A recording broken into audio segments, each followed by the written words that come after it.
In my most frank assessment, I would say that they're criminal. In my entire career, have I never witnessed the level of brutality and use of indiscriminate and unnecessary force against a civilian population, an unarmed, starving population.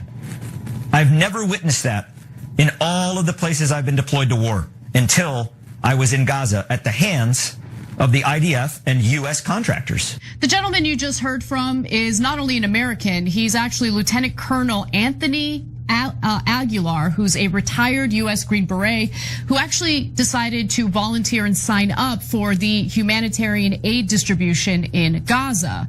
Now, as you can tell, he quit after experiencing what he referred to as the deliberate slaughter of desperate and hungry Palestinian civilians. In fact, here's more.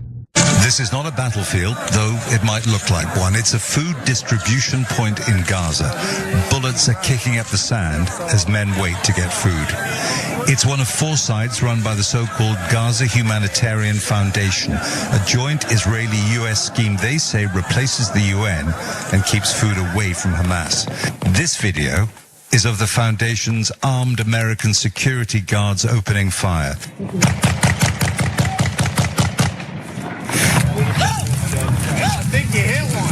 It was filmed by a US soldier who signed up for the operation in Gaza after he retired and left, he says, when he saw American colleagues and the IDF killing civilians.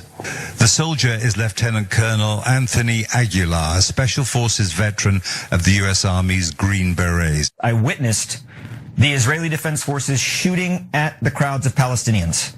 I witnessed the Israeli Defense Forces firing a main gun tank round from the Merkava tank into a crowd of people, destroying a car of civilians that were simply driving away from the site. Now that was a retired member of the United States military, a former Green Beret, an individual who isn't shielding the public from his identity. He is speaking openly, candidly, while revealing his identity in regard to what he saw firsthand in Gaza. So for anyone coming at people like me who go on Piers Morgan's show and essentially share the same information, who accuse people like me of being some sort of anti-Semite for doing so, you're gonna call him an anti-Semite? Or is it just considered unacceptable to ever call out the war crimes that are being committed by the IDF and the Israeli government? Now, the United States says that they're going to do something about this, that they're going to do something about the fact that Palestinians are literally starving to death as we speak.